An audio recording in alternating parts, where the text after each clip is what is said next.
dia a todos. Vamos começar a nossa segunda conferência, do ciclo de conferências da preparação pedagógica. Antes de começar, eu tenho dois recados. Primeiro, em relação à representação discente. Na minha apresentação, eu falei que, vocês lembram, na hora que eu falei que eu não era a rainha do pai, que o pai tinha uma comissão que coordenava o pai, e essa comissão era também composta por um representante discente. Eu falei para vocês, olha, eu não sei o que aconteceu com o representante discente, porque eu não ouvi mais. Né? Ele realmente participou ativamente, mas de repente eu não ouvi mais. Bom, ele ficou sabendo da minha fala. E depois ele me escreveu dizendo, professora, eu não abandonei o pai. E fique claro, eu simplesmente deixei de ser representante discente. Bom saber, né? E daí ele me falou que a gente tinha mudado as formas de representação discente. Antes existia essa representação do pai e hoje não existe mais. Existe apenas representação na comissão de pós-graduação. Então, são vários representantes na comissão de pós-graduação, tem 5 representantes, eu acho.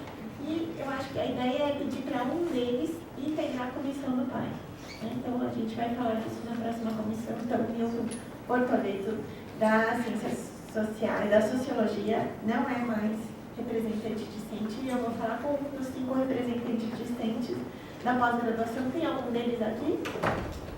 Não, eu acho que não. Eu acho que eu sei quem são, eu vou falar com eles e eu anunciarei para vocês quem é o representante discente, qual é o e-mail depois, e para que vocês possam se comunicar com eles se tiverem qualquer questão relacionada ao tal. A outra questão que eu não falei na palestra passada foi sobre a dispensa do pai. Porque eu falei agora com a Marília, que está lá atrás, né? Ela me falou, mas eu sou professora, né? E eu venho aqui ter aula de como dar aula, né? É um pouco, talvez possa ser repetitivo para quem é professor. Bom, existe a possibilidade de dispensa do pai. Eu não falei disso, não é? Não, isso é importante, né? Eu tirei essa parte. Você tirou os slides todos? Eu devo dizer, tinha tipo 60 slides. Aí eu tive que reduzir para... Bom, realmente essas palestras têm como objetivo preparar vocês para o ensino universitário. Né? Então, muitos de vocês talvez já atuaram como professores, mas não no ensino universitário. Então, a gente vai focar nisso. Todas essas palestras, como fazer um programa, como pensar no plano de aula, como pensar nas ferramentas virtuais, né? Como se dá a elaboração prática do programa mesmo, sempre no ensino universitário. Então, a gente acha que essa é uma questão nova e que vai contribuir mesmo para aqueles que são professores de ensino médio, que são professores particulares, que são professores de língua, etc. Porém, alguns de vocês talvez já sejam professores ou serão, durante a pós-graduação, professores do ensino universitário. Né? E aí, para esses professores, existe a dispensa do pai, para todos aqueles que comprovarem 2 semestres no ensino universitário, ou seja, com professores de uma universidade. Em geral, vocês comprovam isso com um documento do coordenador do curso, dizendo isso. Mesmo sendo bolsista CAPES? Eu acho que sim, né? Mesmo sendo bolsista CAPES, você pode ter a dispensa do pai? Sim, se ele já tem alguma experiência no nível superior, para mestrado tem que comprovar um semestre em nível superior. Para quem é doutorando, tem que comprovar 2 semestres. Como tem que fazer? Pedir uma declaração na instituição onde vocês são professores, tem que ser com papel timbrado e assinatura do responsável pela instituição. E a carta dirigida à professora, o requerimento pedindo a dispensa do pai. E-mail, nome completo pelo USP, colocar tudo completo. Doutorando, bolsista CAPES, qual é a área, estou pedindo dispensa ao pai, porque eu já fui professor universitário tanto tempo, conforme o comprovante de anexo. Vai entregar lá na sala 118, para a administração. É isso em relação aos recados. Então, agora a gente já vai começar a conferência com a professora Irene Lousada. A professora Eliane Lousada tem múltiplos interesses e conhecimentos. Ela é, por exemplo, graduada em arquitetura, né? Depois fez pós-graduação em linguística aplicada, uma pós-graduação que não existe aqui na USP. E ela trabalha há vários anos com esse projeto do letramento acadêmico, que é um projeto de pesquisa de gêneros textuais dentro gêneros textuais no ambiente universitário, né? Posso dizer assim. Bom, e ela vai falar para vocês em relação aos gêneros textuais em geral, no ambiente universitário, mas vai focar mais, como eu falei para vocês, no programa, no plano de aula e nos trabalhos que vocês podem pedir aos alunos.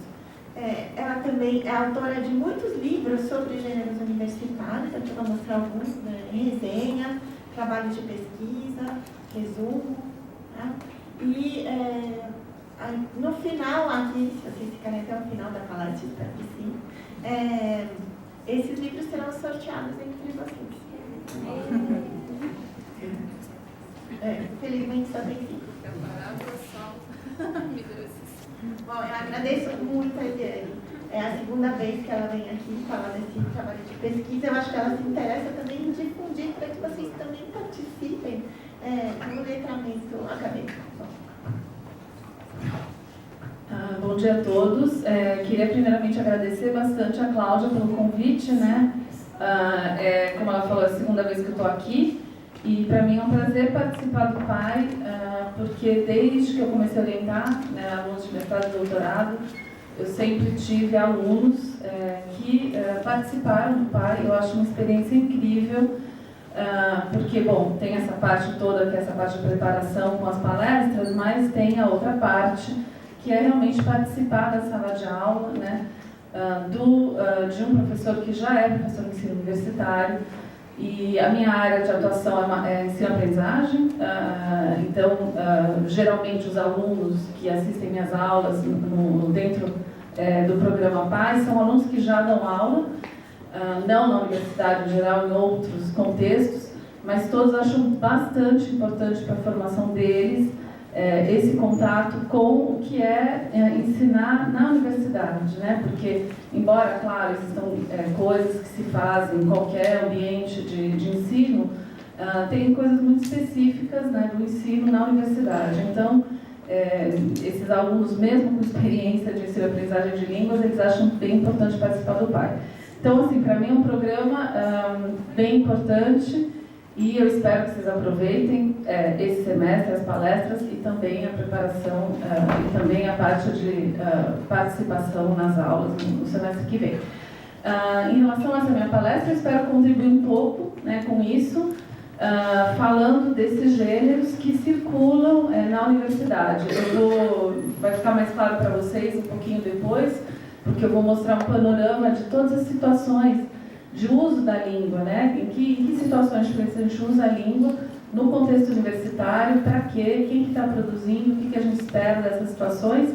E pretendo focar em duas coisas. Primeiro, naqueles gêneros que vocês, como professores, vão pedir provavelmente aos alunos para eles produzirem, e depois nessa parte dos gêneros que o professor produz para organizar o seu próprio trabalho, tá? Então, vamos tentar chegar nessas duas questões dos gêneros que circulam na universidade.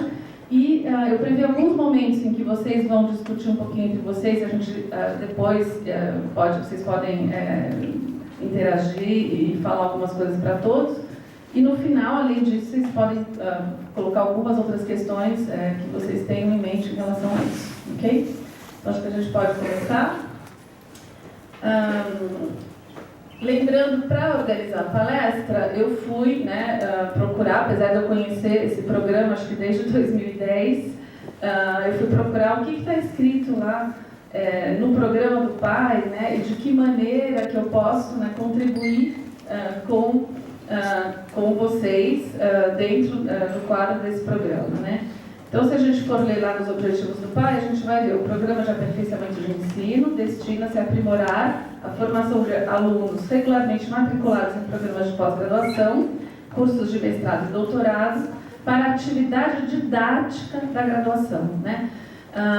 Eu acho particularmente importante isso, porque a gente às vezes pensa que basta ter o domínio do conteúdo da disciplina para que a gente possa dar aula sobre esse conteúdo. E não é bem assim, né? Dar aula supõe um conhecimento claro sobre a disciplina, mas supõe também um conhecimento sobre como que eu posso ensinar e fazer aprender, que é mais importante fazer aprender do que ensinar, né? Como é que eu posso fazer aprender o conteúdo dessa disciplina? Então, realmente é uma atividade didática. E aí que eu acho que o pai, por isso que vocês estão todos reunidos aqui, independentemente da disciplina, né? Porque o conteúdo específico, claro, cada um conhece o conteúdo da sua disciplina. Mas as maneiras de ensinar esse conteúdo, de fazer com que os alunos aprendam, essas maneiras são gerais, né? Então, por isso que a gente pode reunir, né, vocês e por isso que a gente fala dessa atividade didática da graduação. Pensando um pouquinho no que é esse trabalho do professor universitário, pensando que no PAI a ideia é que vocês, como mestrandos e doutorandos, futuramente serão, né, ou alguns já são, ou outros futuramente serão professores universitários. Como é que é esse trabalho, né, como é que é essa formação ao trabalho de professor universitário? Professor universitário, ele, a gente imagina, eu vou ser professor universitário, eu vou pesquisar e ensinar, né? Geralmente a gente pensa que a gente vai fazer só isso. Foi o que eu pensava também quando eu decidi que depois do meu doutorado eu queria dar aula na universidade, mas existem uma série de outras coisas que a gente faz também enquanto professor universitário, que tem a ver com administrar, organizar, gerenciar, coordenar, né, uma série de coisas. Isso a gente não vai falar sobre todas as atividades, mas isso é para dar uma ideia para vocês do quanto complexo é esse trabalho do professor na universidade, né? E do que a gente vai falar aqui é só uma partezinha desse trabalho. E nesse trabalho do professor, existem uma série de gêneros textuais, ou seja, tem a linguagem, todas essas atividades elas passam por meio da linguagem, certo? E a linguagem ela vai se organizar em diferentes textos, que por sua vez também se organizam em diferentes gêneros, né? E numa carreira acadêmica, o professor vai ter que produzir uma série de gêneros, tanto para a carreira acadêmica quanto para essa vida cotidiana universitária, né? E dentre esses gêneros, tem todos que eles pedem para os alunos produzirem. Isso faz parte, né? A gente, quando é professor, a gente vai avaliar os alunos, e para avaliar os alunos, a gente pede, né, para eles produzirem uma série de gêneros. Isso sem contar os gêneros que a gente produz, como eu falei para vocês, para organizar o próprio trabalho. A Cláudia citou programa de aula, ela citou plano de aula, né? São gêneros que a gente usa para melhor organizar o nosso trabalho. Eu trouxe vai ser difícil de vocês lerem, eu imagino, né? Mas eu trouxe esse quadro que dá uma ideia para vocês de tudo que circula em termos de textos no ambiente universitário, né? Vocês têm duas, em cima, se vocês olharem na primeira linha, vocês têm a esfera dos estudos universitários e na segunda, na mesma linha do lado direito, vocês têm a esfera da carreira acadêmica, né? E vocês têm uma série de pessoas, né, que estão atuando em uma ou duas esferas. Se vocês olharem a esfera dos estudos universitários, logo embaixo, vocês têm o aluno, né, universitário, que entra, então, para aprender aquela carreira que ele escolheu, né? E aí vocês têm uns textos que eles produzem com o objetivo de formação geral, que é isso que está em lilás ali do lado esquerdo, e são textos com objetivo, então, de formação geral naquela disciplina, né? Então, por exemplo, eu estudo história, estudo geografia, eu vou aprender os conteúdos dessa disciplina para a minha carreira e eu vou produzir o quê? Os diferentes professores podem pedir resumos, sínteses, às vezes resposta a questões, uma prova com respostas dissertativas, trabalho final, resenha, fichamento, etc., né? Qual que é o objetivo, né? Por que os professores pedem isso para os alunos? Para que os alunos possam ter sucesso nos estudos, né, que é o objetivo da formação, e obter o diploma, né, no final do percurso. Esses são gêneros gerais. Todo mundo que está ali, às vezes história, geografia, economia, administração, letras, a gente sempre pede os mesmos gêneros, resumo, fichamento e tal, não são gêneros específicos, né, daquela carreira. Mas tem um outro tipo de gêneros que já tem um objetivo mais de formação profissional, está logo ali embaixo, né, que são, por exemplo, para ser professor, o famoso relatório de estágio, né? Quem faz licenciatura tem que fazer o relatório de estágio. Então, esse é específico ligado à carreira do professor. Por exemplo, o pessoal da área de química, né? Então, mexe muito com o laboratório, faz uma experiência, tem que fazer um relatório, um relato daquela experiência. O objetivo já está mais voltado para aprender aquela profissão específica, não é tanto uma formação geral, tá? Então, esses são os gêneros aí que estão ligados à produção do aluno, o que o aluno produz na universidade. Se vocês forem agora para o meio dessa tabela, vocês vão ter o estudante de mestrado e doutorado, é o caso de vocês, né? Então, os estudantes de mestrado e doutorado, eles estão entre os dois, por quê? Porque eles produzem, por um lado, né, que está mais do lado esquerdo, textos científicos com o objetivo de formação para a pesquisa. Então, é o caso da dissertação, da tese que vocês vão escrever, dos relatórios de qualificação, por exemplo, da própria defesa, né?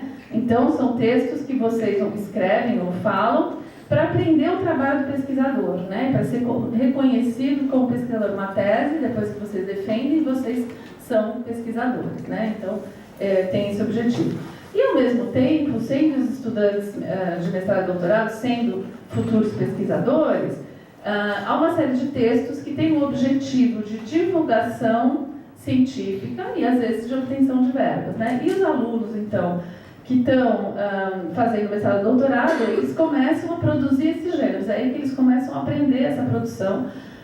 Por exemplo, um artigo científico, uma apresentação, comunicação oral num congresso, né? Uma proposta de comunicação, um artigo, às vezes artigo de vulgarização, por exemplo. O objetivo desses textos é compartilhar esse conhecimento desenvolvido por meio da pesquisa e aí contribuir para o avanço do conhecimento, contribuir, e às vezes, né, inclusive a obtenção de verbas. Quando vocês fazem um projeto para ganhar uma bolsa, por exemplo, né, o objetivo é a obtenção de verbas. Depois, enquanto professores universitários, vocês vão ter que fazer bastante isso para obter verbas para outros, né, para outros projetos. E aí a gente tem, claro, no outro polo, do lado direito, vocês têm um professor pesquisador que também produz, claro, todos esses textos científicos com objetivo de divulgação. É isso que eles aprenderam, que os professores aprenderam a fazer durante o mestrado e doutorado e que vão fazer durante o resto da carreira todo. Mas eles também têm que produzir textos com objetivo profissional, com objetivo ligado realmente ao fato da gente ser um docente pesquisador na universidade, né? Então, por exemplo, avaliação de artigo, o famoso parecer, né? Depois que a gente é professor, a gente tem que fazer os pareceres não só para as revistas, mas também tem que fazer uma série de pareceres dentro da universidade. Por exemplo, em alguns programas se pede, quando a gente vai participar de uma banca de algum aluno de mestrado ou doutorado, a própria admissão, e às vezes também se pede um parecer escrito, né, sobre a tese ou sobre a dissertação. Também é um texto que a gente tem que produzir nessa esfera da carreira acadêmica. O objetivo desses textos é avaliar a pesquisa entre os pares, contribuir para o funcionamento da vida acadêmica, porque vocês já estão aprendendo, enquanto mestrandos e doutorandos, que a carreira acadêmica e os textos que a gente produz, eles são sempre avaliados, né? Sempre tem a história da avaliação por pares, a gente avalia, quando vai para o congresso, a gente manda um resumo, esse resumo é avaliado. Quando a gente quer publicar numa revista, a gente manda o artigo, esse artigo é avaliado. Então, isso são os professores que têm que contribuir para essas avaliações. E, além disso, a gente tem uma série de textos que são produzidos com um objetivo profissional ligado ao professor, não tanto ao pesquisador, mas ao professor. E aí são todos aqueles gêneros que circulam na universidade relacionados ao ensino, né? Por exemplo, ementa, programa, plano de aula, etc. O objetivo é o objetivo de exercer a docência, participar dessa vida cotidiana universitária, tá? Nem coloquei aí, tem outros, né? Coloquei ofício, né? Depois tem todos aqueles ligados à gestão e administração da universidade, que são realmente os mais chatos de se fazer, mas também circulam no ambiente universitário. Então, o que eu pensei em fazer aqui com vocês hoje de manhã?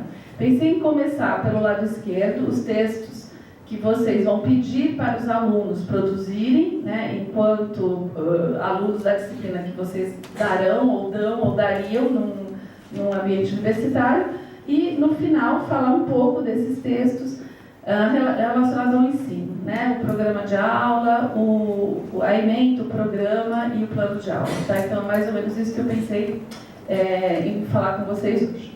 Se vocês tiverem alguma pergunta, vocês podem ou interromper ou esperar os momentos em que a gente vai ter, né, para discutir algumas coisas. Então, pegando essa primeira parte, que são os textos com objetivo de formação geral, ou seja, os textos que os professores universitários pedem aos alunos para produzirem com o objetivo de verificar o conteúdo aprendido na disciplina, né?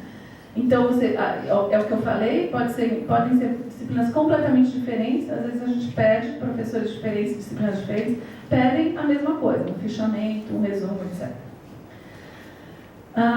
Como é que funciona essa produção de textos na universidade, desse ponto de vista do aluno que está ali produzindo textos para aprender a disciplina e para obter um diploma, né? Essa produção ela permite a avaliação das disciplinas, a avaliação do aprendizado e ela está voltada para a empregabilidade, né? Pensando a longo prazo na questão da empregabilidade. Os gêneros textuais eles vão veicular o conteúdo aprendido nas disciplinas, como eu falei, eles servem para avaliação. E existem alguns gêneros que são específicos a certas disciplinas e disciplinas diferentes que demandam os mesmos gêneros, resumo, resenha, trabalho final, etc. Né? Só que as representações dos professores sobre esses gêneros não são sempre consensuais. O que isso quer dizer? Que o aluno pode fazer um resumo para o professor tal, tá ótimo, ele tirou 10, aí ele usa o mesmo jeito que ele fez para fazer para um outro professor, o professor dá 4. Né? E por quê? Provavelmente porque não há consenso sobre o que são esses gêneros textuais, como eles se realizam. Né? Isso é uma coisa muito comum que a gente vê na universidade, e isso acontece muito porque, se a gente for falar do ponto de vista teórico, né, a minha pesquisa, ela por um lado, na área de gêneros textuais, ligados ao ensino-aprendizagem, por outro lado, ligada à formação de professores. E do ponto de vista teórico, o que os teóricos dizem sobre a questão dos gêneros é que os gêneros se assemelham a uma nebulosa. Né? Por quê? Porque eles estão, por um lado, eles estão em movimento contínuo, eles estão sempre mudando. Então, se a gente pegar nos últimos anos com as tecnologias, tem uma série de gêneros que começaram a aparecer. Por exemplo, a mensagem do WhatsApp, ou meme. Né? Se a gente fosse pegar há 30 anos, não se falava nem de mensagem do WhatsApp, nem de meme. Né? Então, cada momento sócio-histórico produz gêneros baseados em gêneros que já existem, claro, né? A gente pode imaginar que já existiam esses gêneros antes, mas eles mudam, eles estão em movimento e vão se adaptando às mudanças, né, que ocorrem na sociedade. E as fronteiras não podem ser claramente estabelecidas. Então, é difícil, né, já os gêneros da vida cotidiana, já é difícil a gente determinar o que é um gênero e o que é outro. E quando chega no ambiente universitário, isso é a mesma coisa. Por exemplo, se a gente pegar resumo e resenha, é difícil saber o que é um resumo, o que é uma resenha. Tem pessoas que fazem uma distinção entre resenha e resenha crítica. Tem outras que dizem que, bom, toda resenha é crítica, então não existe essa diferença, né? Então, a gente tem que ter um pouco de consciência de que não é fácil estabelecer essas fronteiras. E por isso mesmo que a gente deveria, enquanto professor, explicar para o aluno o que a gente entende pelo gênero tal. Né? Pensar que a gente não está ensinando só a disciplina, mas a gente está ensinando também ao aluno como é que ele vai restituir o conhecimento que ele aprendeu nessa disciplina. E às vezes a gente precisa pegar uma parte da nossa aula para falar um pouco sobre o que a gente entende por esse gênero, como que eles podem produzir esse gênero. Né? Em algumas universidades, a gente tem até disciplinas, né, sobre leitura e produção de textos, né, que são transversais a todos os cursos.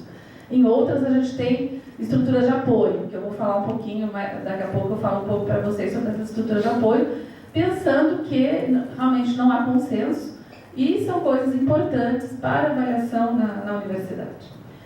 A gente também tem que pensar que os alunos, eles ingressam na graduação com uma experiência de escrita que foi restrita aos textos que eles produziram no ensino médio, né?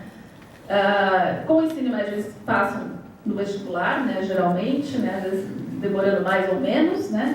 Mas isso não quer dizer que eles estão preparados completamente para os textos, os gêneros textuais que são demandados na universidade. Eles desconhecem a especificidade do discurso acadêmico. Então, por isso que às vezes a gente lê os textos produzidos pelos alunos e tem algumas inadequações. A gente sabe que aquilo ali não dá para acontecer, né, para aceitar um texto desse no ambiente universitário. Mas os alunos também não foram preparados para isso. Não é o fato de se preparar para o vestibular, não quer dizer que a gente se prepara para produzir esses textos da esfera universitária. São dois autores, né, que colocam que um grande número de estudantes entra na universidade sem saber produzir, em língua materna, os gêneros que são pedidos no contexto universitário. E existem uma série de pesquisas que começaram no mundo anglófono e há muito tempo, né, mais de 20, 30 anos, e que colocaram a importância do domínio dos gêneros textuais solicitados pelos professores em contexto universitário para o sucesso dos alunos, né? Então, eles, nessas pesquisas, eu vou falar um pouquinho para vocês, eles perceberam que investir nesses gêneros que circulam na universidade ajuda os alunos a terem um melhor desempenho nas disciplinas. Então, resumindo o que eu falei para vocês, escrevemos no ambiente universitário, para a gente compreender bem o que significa isso, a gente tem que entender que os professores, eles demandam a escrita de gêneros que muitas vezes são vagos, imprecisos, né, essa questão da nebulosa de gêneros. Um exemplo ótimo é o trabalho de final de curso. Vamos fazer um trabalho final. Vocês com certeza já fizeram um trabalho final. Trabalho final, ninguém sabe direito o que é, a gente sabe que o professor quer ver se a gente aprendeu o que foi visto no curso. Mas o que é esse gênero? Ele é um gênero que não existe na vida cotidiana. Porque quando a gente pede uma resenha, pelo menos a gente consegue pegar resenhas na mídia, a gente consegue entender o que mais ou menos deveria ser uma resenha. Agora, um trabalho final, a gente não tem contato com esse gênero na vida cotidiana. É um gênero que existe para avaliação dos alunos num contexto específico, né, educacional. Então, esse é um dos gêneros que causam problema, né? E, aliás, é por isso que quando a gente publicou essa coleção, que chama Leitura e Produção de Textos Técnicos e Acadêmicos, a nossa ideia era essa. Por quê? Porque, na época, né, eu, a minha ex-orientadora e uma colega, a gente dava aula em universidades particulares, a minha orientadora, aliás, na PUC, e era muito comum que os alunos viessem para o professor de língua portuguesa, né, perguntando, como é que eu faço uma resenha, porque eu estou fazendo a matéria do professor tal, de administração, e eu preciso escrever uma resenha para ele, mas ele falou para perguntar para o professor de português, né? Então, assim, é uma coisa que acontece muito, né? Realmente, nas diferentes disciplinas, os professores pedem gêneros que eles mesmos não têm um consenso sobre isso, né? Não sabem explicar ou acham que não é o local para explicar aquilo e remetem às aulas, né, de língua portuguesa. E foi com essa ideia que a gente resolveu produzir essa coleção, que era uma coleção assim, que vai pegar os gêneros mais comumente pedidos no ambiente universitário e tem atividades, tá? Tem atividades para produção desses gêneros. Então a nossa ideia ela é bem antiga, ela começa aí. Então, os professores, no contexto universitário, eles imaginam também que o aluno que entrou na universidade ele sabe escrever, né? Quando a gente fala sabe escrever, será que a gente está falando do ponto de vista linguístico específico? Sim, a gente imagina que os alunos que passaram no vestibular tal têm um certo nível linguístico, né? Mas será que só o nível linguístico, o domínio da língua, da gramática da língua, é necessário para escrever os gêneros? Não é, né? A gente sabe que a gente tem que ter outros elementos para poder produzir os gêneros adequados para aqueles contextos.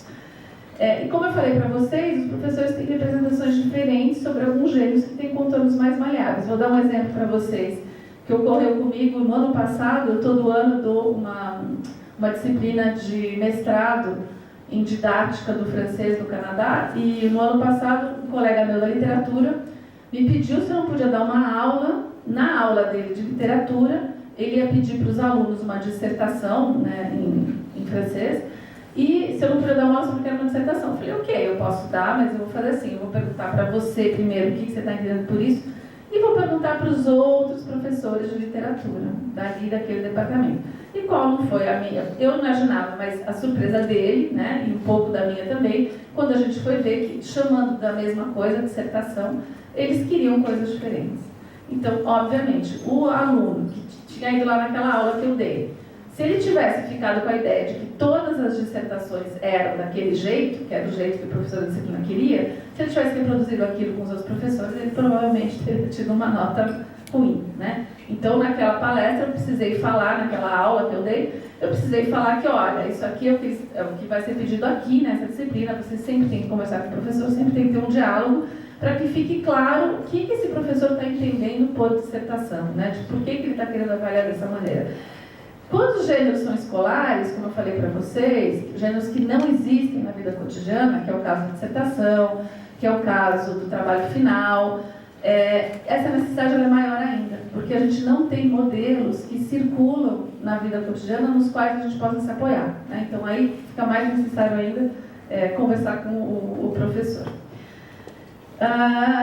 Então, de tudo isso, a gente, né, tira a ideia de que desenvolver a escrita acadêmica para produzir os gêneros textuais necessários para os estudos universitários é importante para ter sucesso, né, ter notas boas, ter sucesso durante esse percurso. Eu vou contar para vocês também, como a Cláudia falou, eu participo de alguns projetos internacionais sobre a escrita na universidade. Um deles, né, que é o último, que a gente começou faz uns 3 ou 4 anos, com uma universidade canadense, que chama Sherbrooke, no Canadá francófono. Aqui, a gente na USP, tem a Unesp, de Araraquara, e tem a Universidade de São Francisco. Então, nós 4 fizemos um questionário que a gente aplicou aos alunos de letras aqui na USP, mas em Araraquara foi letras também, e na Faculdade de Educação de São Francisco foi todos os alunos, e Sherbrooke também, todos os alunos sem disciplina específica. Eu vou falar sobre os resultados do que a gente aplicou aqui no curso de letras, tá? O objetivo do questionário era entender quais eram as representações dos alunos sobre os gêneros que eles tinham que produzir na universidade, tá? Então, era um questionário longo que a gente tinha o objetivo de entender o que os alunos pensavam, que representações eles tinham construído sobre esses gêneros. Então, antes de mostrar para vocês os resultados, eu vou deixar alguns minutinhos para vocês pensarem, podem conversar com as pessoas que estão do lado. Como é que vocês responderiam a 2 questões que a gente perguntou para os alunos? Na primeira questão, quais gêneros vocês já redigiram no ensino médio e no percurso universitário? Então, a gente queria saber o que eles já tinham escrito. E a segunda, a gente queria que eles completassem essa afirmação. Saber escrever na universidade ou no ensino superior é principalmente. E aí eles tinham que completar, tá? Então, eu vou dar uns minutinhos para vocês pensarem e conversarem. Depois eu mostro para vocês o que eles responderam.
Prova, teste, que é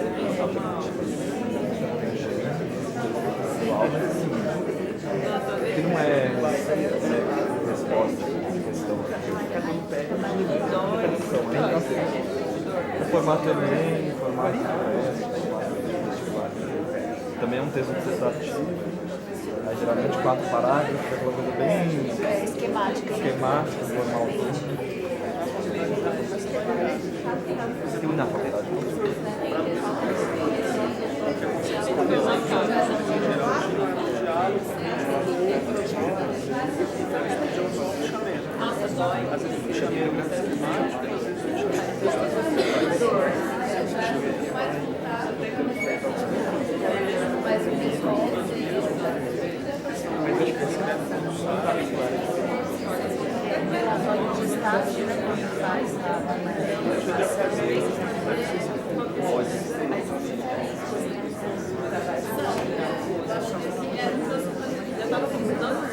Agora o que é saber escrever? Pronto, gente. Alguém quer falar, tipo, 2 gêneros que vocês, ligados ao ensino médio? Para mim é o grande desafio, né? Vocês redigiram no ensino médio? Só para a gente ouvir 2, para a gente ter uma ideia. Redação. Oi? Dissertação do vestibular. Redação, né, o clássico, né, que é redação. E 2 no percurso universitário. Fichamento. Projeto de pesquisa. Artigo. Aí já, o artigo já é quando vocês já estão mais, ou está na iniciação, faz uma iniciação científica, ou está mais voltado para o mestrado e doutorado, né? Agora, se a gente for pensar esses do ensino médio, por exemplo, a redação é uma coisa que vocês não vão, nenhum, nunca vi, pelo menos no ensino universitário, alguém pedir uma redação, né? Sempre alguma coisa um pouco mais específica, né? E alguém quer falar alguma coisa para completar a segunda questão? Saber escrever na universidade é principalmente referência, para mim. Tá, então eu vou falar aqui para vocês ouvirem, é principalmente referências bibliográficas, é isso? Tá, ter as referências bibliográficas e tal. Nota de rodapé. Nota de rodapé, ok.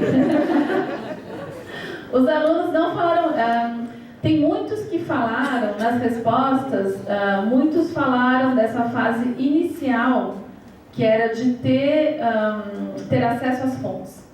Eu acho que é parecido com isso que você falou, né? Muitos falaram isso.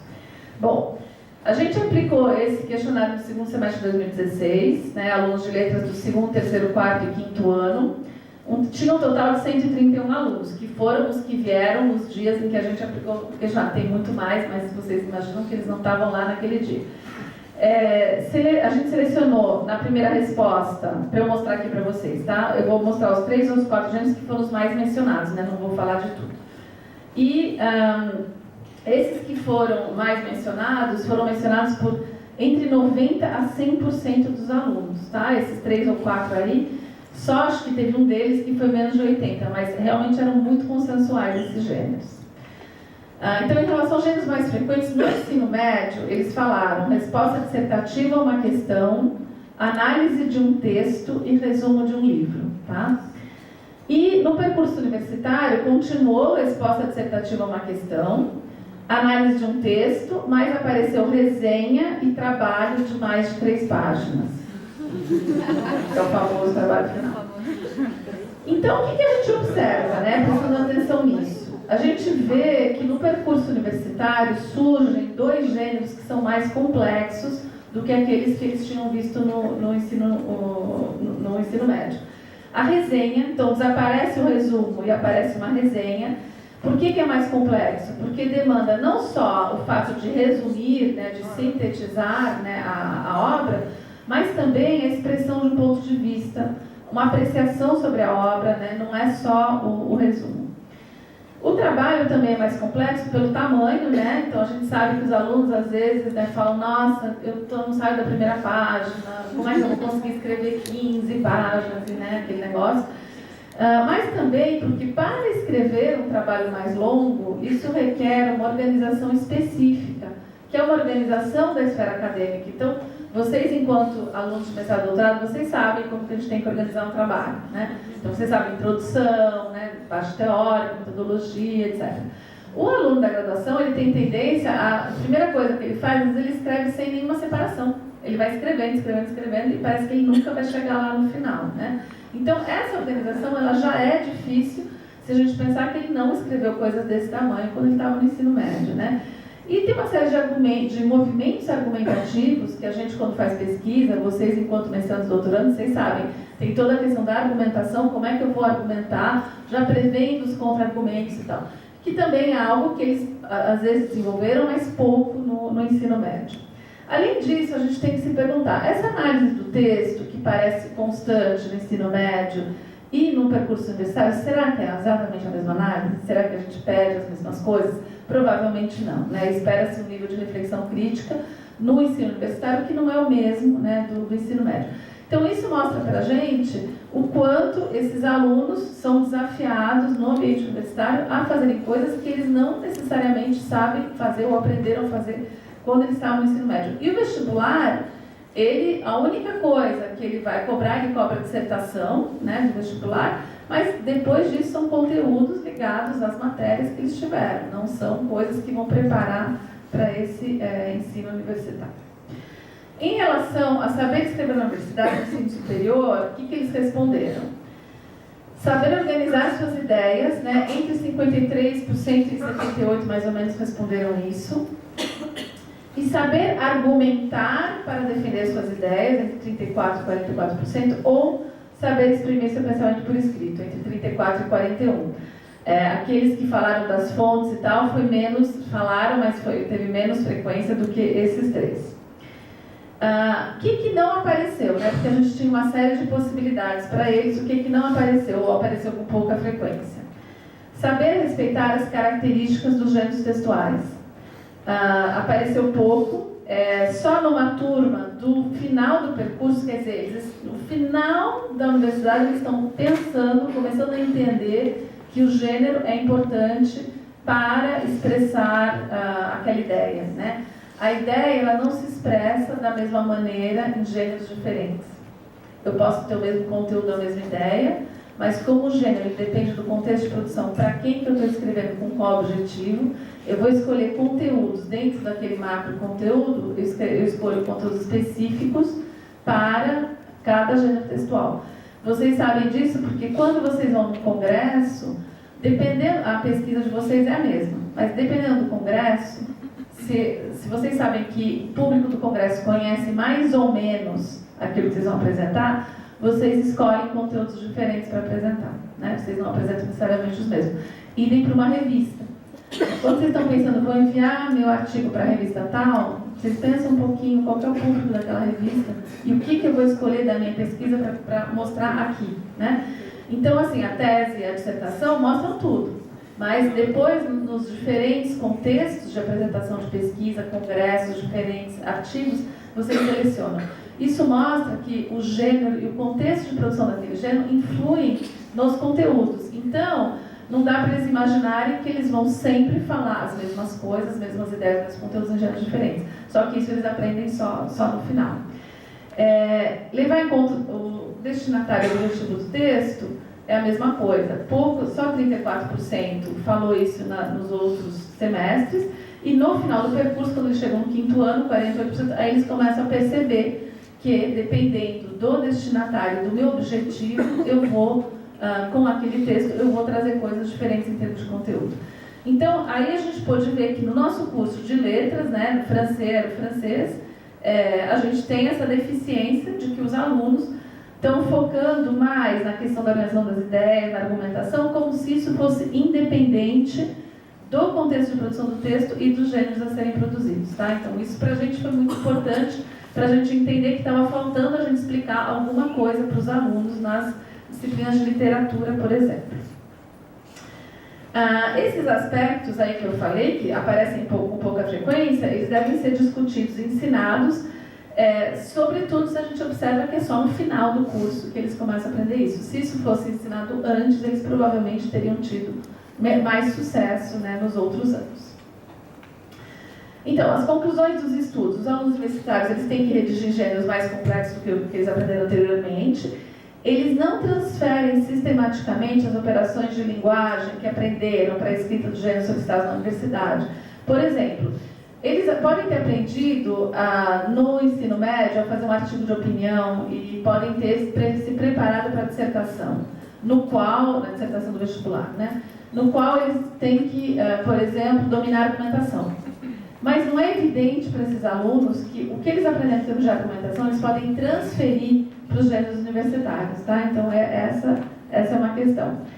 A representação da escrita na universidade está ligada a essa necessidade de organizar as ideias, argumentar e exprimir o pensamento por escrito, mas, como eu falei para vocês, eles estão pouco conscientes de que a organização de ideias e que do tipo de organização depende do gênero textual, do destinatário, do objetivo do texto, do local social onde ele é produzido, né? Eles aprendem isso mais para o final, foi o que eu falei para vocês. Então, se a gente pensar nisso tudo, como é que a gente pode ver essa escrita na universidade e como é que a gente pode pensar no que já existe, no que já é feito e no que a gente pode fazer para contribuir com essa aprendizagem pelos alunos, né? Isso aqui é quase uma piada que eu trouxe para vocês. A gente sabe que muitos autores, isso aparece muito na literatura, falam que escrever não é uma tarefa fácil, né? A questão da página em branco, o medo de escrever, as reticências, né? Esse negócio do trabalho lá, como é que eu vou escrever um trabalho de 15 páginas e tal. Então a gente sabe que isso, os alunos vêm com essa representação dessa dificuldade, né?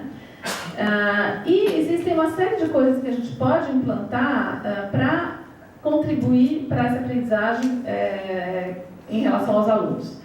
Nos países anglófonos e francófonos, como eu falei para vocês, Estados Unidos, Inglaterra, Austrália, Canadá, a tradição dos centros de escrita, dos writing centers, ela é bastante antiga, né? Mais de 30 anos que existe esse tipo de centro nas universidades.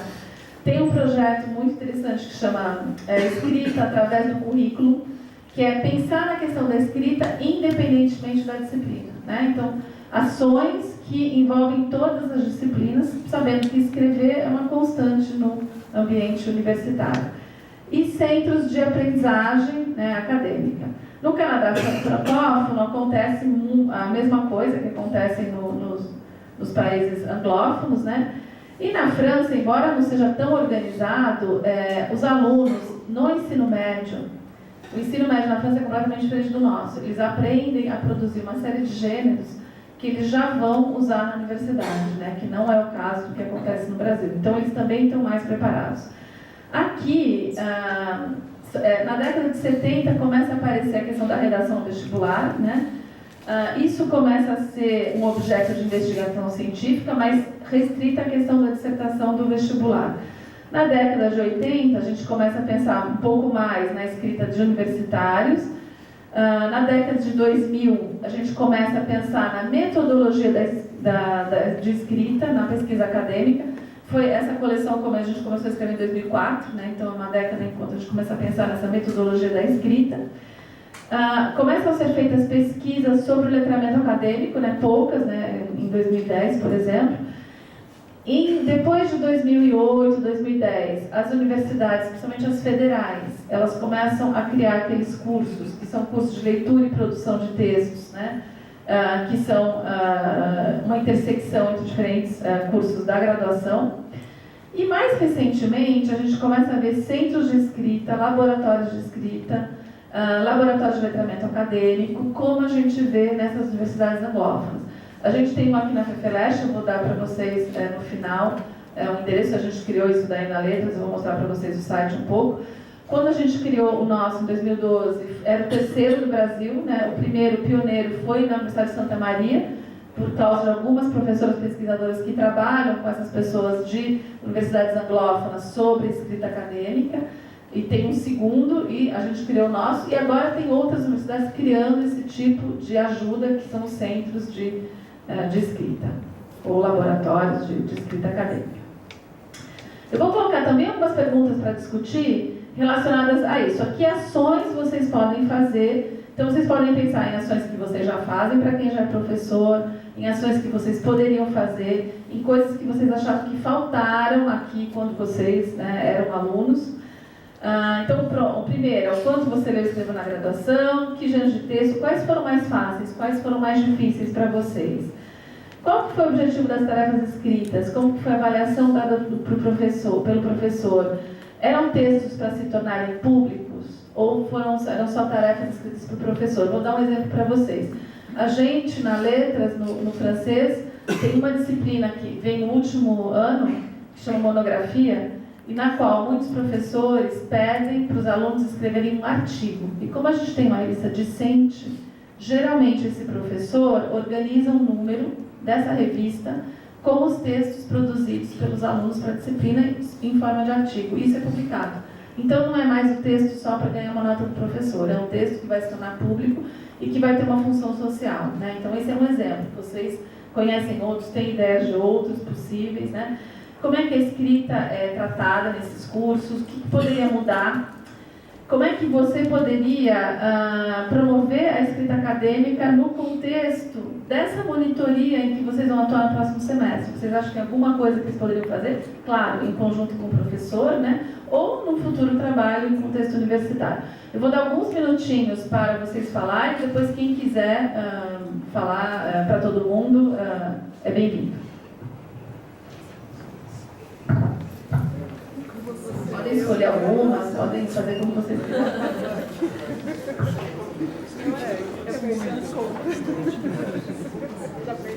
Como quantificar?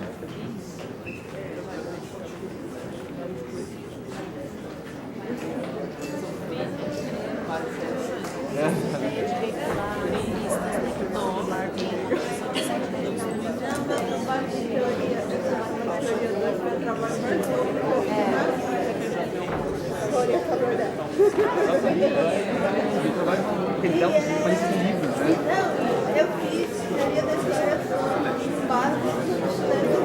Que legal!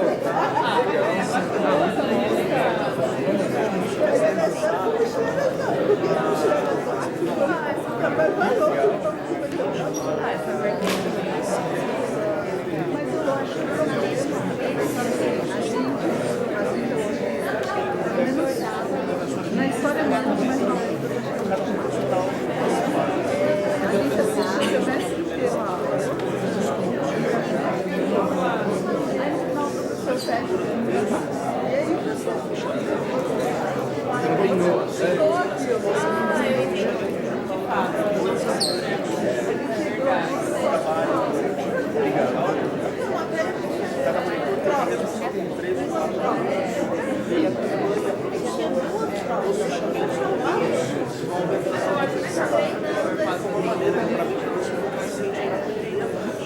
O Natalino foi uma coisa interessante. Esse teste ao longo do curso, tem resumo, mas não estão pegando não sabia.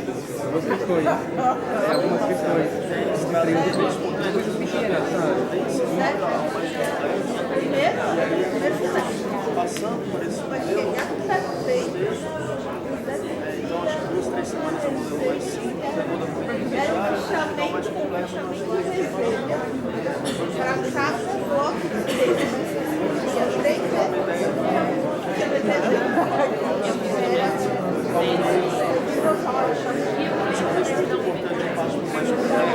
Isso é legal. O Natalino também dá.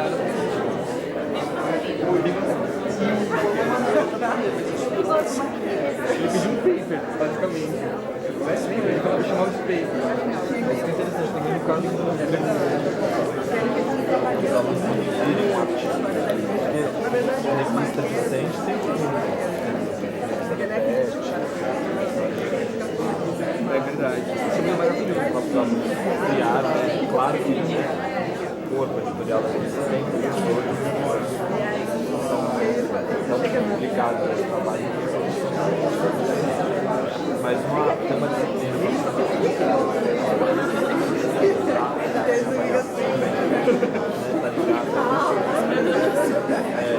São poucos e alguns parecem uma matéria optativa, você escreve um artigo, você escreve o trabalho final no formato relativo para quem interessar.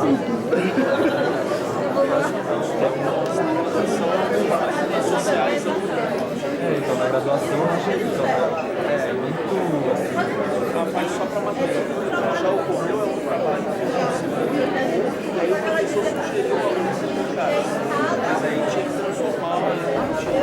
Mas por isso não é subjetivo, não. O que ocorreu, ela deu uma ideia da arte. Isso vocês podem usar em qualquer situação. Isso ajudou. Passou a PDF, agora ele interna, você faz a próxima peça que a gente viu na universidade.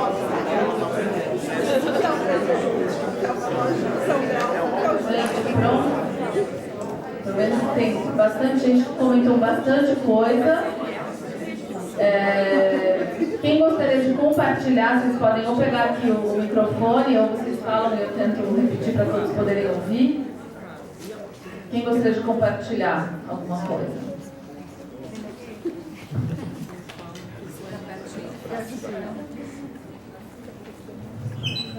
Bom dia. Recentemente, aqui na FEFELESH, organizou-se uma disciplina chamada, se não me engano, Leitura e Escrita Acadêmicas. E o formato dessa disciplina foi muito interessante. Eu participei da disciplina no último semestre da graduação. Para mim fez muita diferença, embora tenha sido só no último semestre. Penso até que se tivesse sido no começo, ainda não existia, mas se tivesse sido no começo, teria me ajudado muito mais. Porque nós estudamos 3 modelos de fichamento, o mais simples ao mais complexo, e produzimos esses modelos ao longo das semanas, de maneira mais pausada. Eram 2 semanas para cada texto analisado, o professor trazia um feedback dele para comparar com o nosso. Isso foi uma experiência. Uma outra foi uma professora já do Departamento de Sociologia, que produziu ela própria um modelo de fichamento e passou para os alunos, um modelo que, por coincidência, coincide com o que foi abordado na outra disciplina.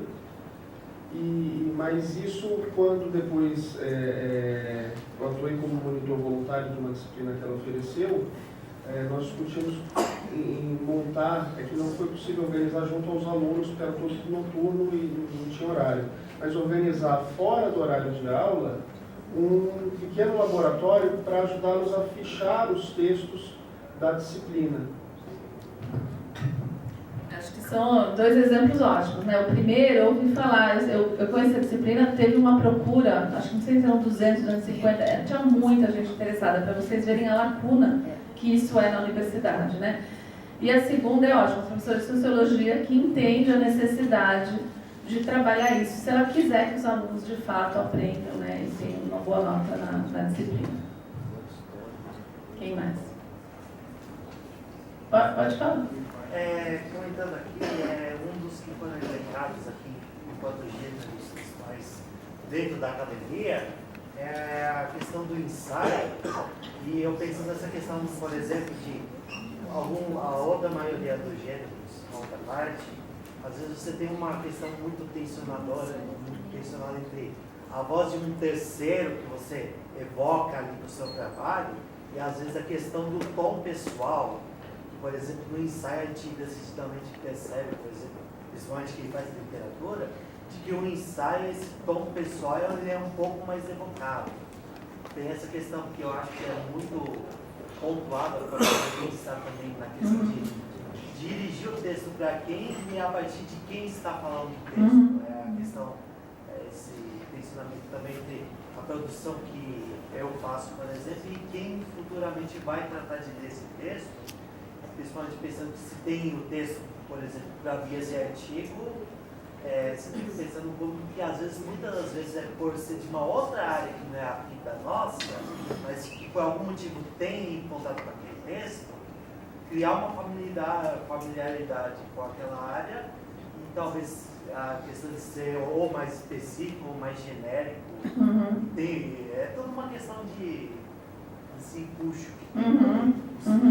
É um ótimo exemplo também, a questão do ensaio, né? O ensaio, para quem nada de literatura, isso apareceu muito no nosso questionário, né? Porque vocês eram letras francesas, vocês imaginam quanto os alunos não escreveram, né? O ensaio realmente em alguns semestres aparecia como um gênero bem requisitado. E, de fato, tem toda essa questão da inserção da voz do autor. Por exemplo, no resumo, a voz do autor do resumo quase não aparece. A gente está mais falando do texto de outro, de um terceiro. Quando chega na resenha, a gente tem que trazer essa voz do texto, né? Mas a gente já tem que começar a colocar a nossa, que é a apreciação, a nossa opinião sobre aquele texto. E o ensaio vai para o outro lado, né? Ele já vai bem mais subjetivo, é bem mais o posicionamento do autor. Essa é uma das coisas mais difíceis de se dominar. É a inserção de vozes. Como é que eu insiro a voz do outro sem confundir com a minha, marcando qual é a minha e qual é a voz do outro? E em que gêneros a minha voz tem que aparecer mais, e em que gêneros ela tem que aparecer menos?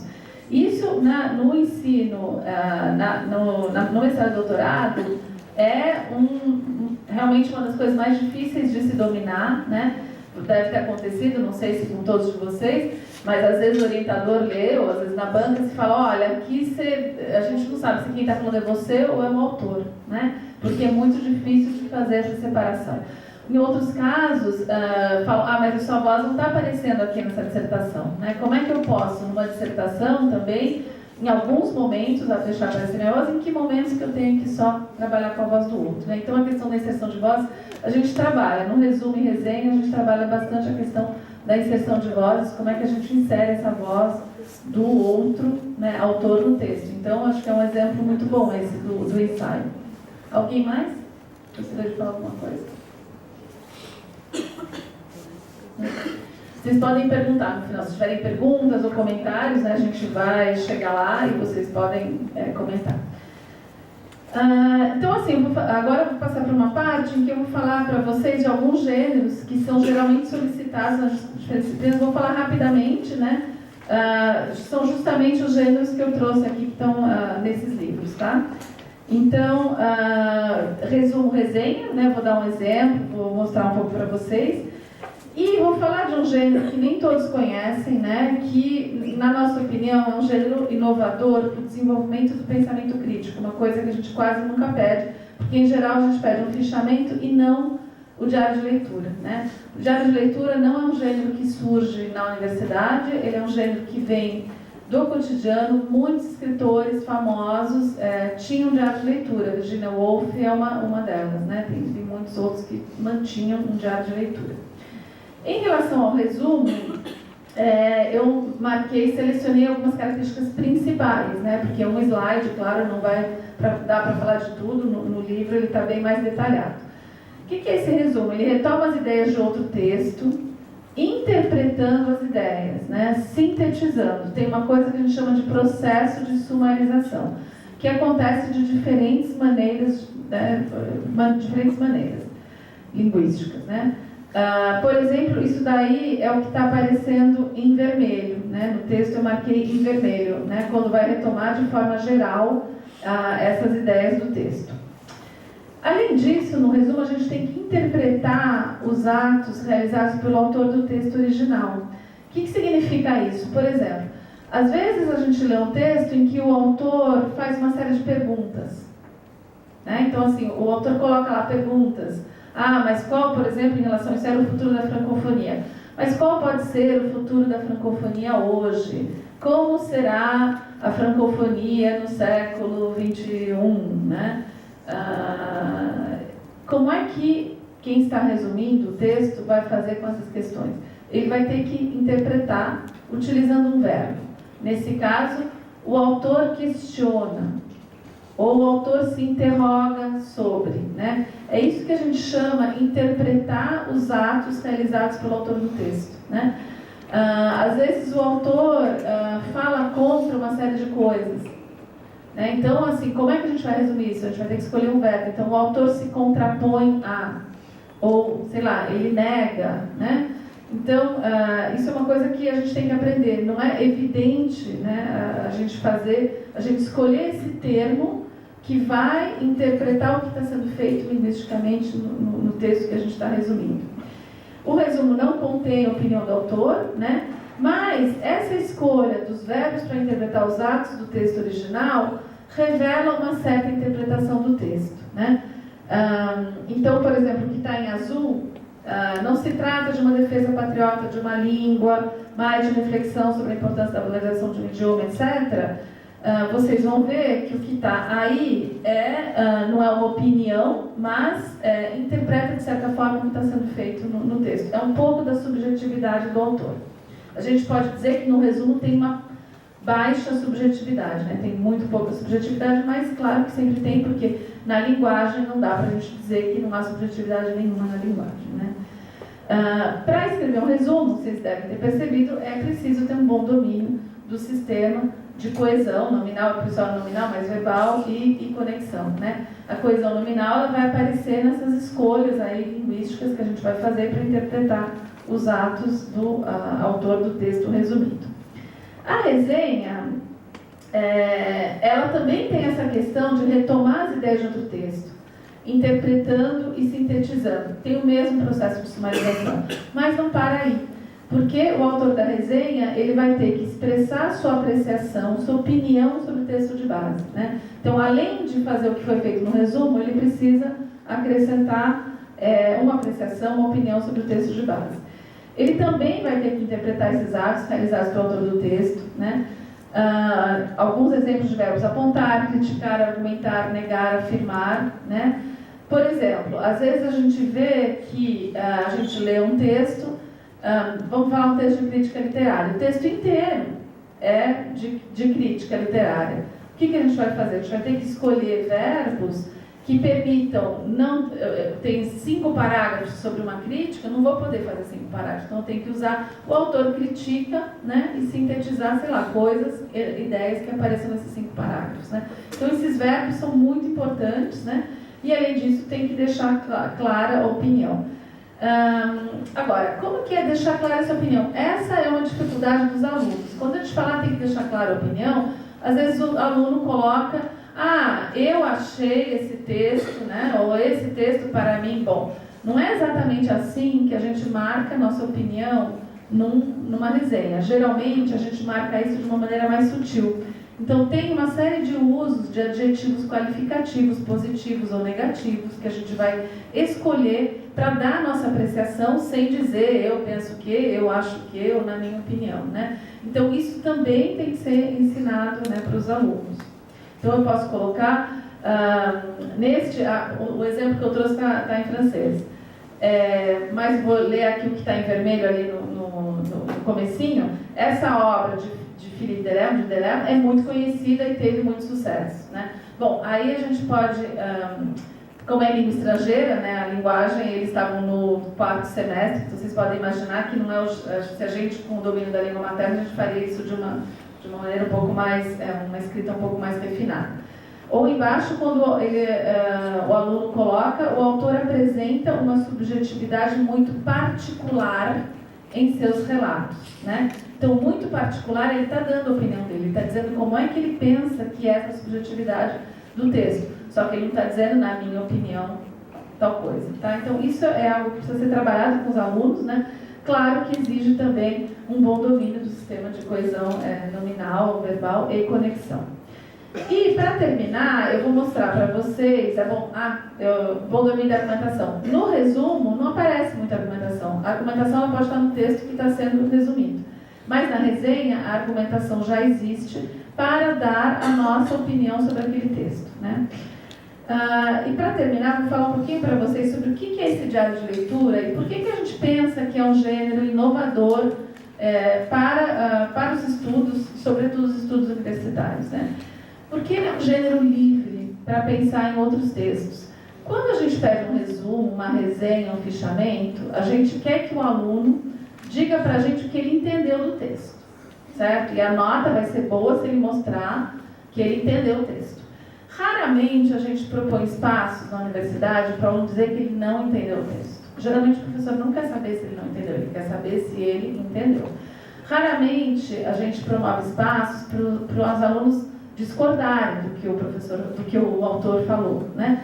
Então, o gênero diário de leitura é um gênero para fazer isso, para desenvolver essa ideia de que a gente pode não entender o que está escrito, a gente pode falar isso com o professor, que a gente pode discordar do texto que está sendo lido, né? Mas discordando como, né? A gente tem que argumentar para mostrar como é que está sendo essa discordância. Então, esse gênero ele permite, porque é uma escrita sobre o processo de leitura. E a gente quer a compreensão ou não dos textos trabalhados. A gente não quer a compreensão sine qua non, né? E aí tem essa diferença com esses outros gêneros. Como é que a gente faz esse diário? A gente, ao ler o texto, isso a gente já fez, provavelmente vocês já fizeram bastante, ao ler o texto a gente faz anotações do lado, né? Muitas vezes a gente vai anotando o que a gente vai lendo e tal. Inclusive os PDFs hoje tem essa ferramenta para a gente poder anotar eletronicamente, porque é uma coisa comum. No diário de leitura, a gente quer que essas anotações se tornem um outro texto.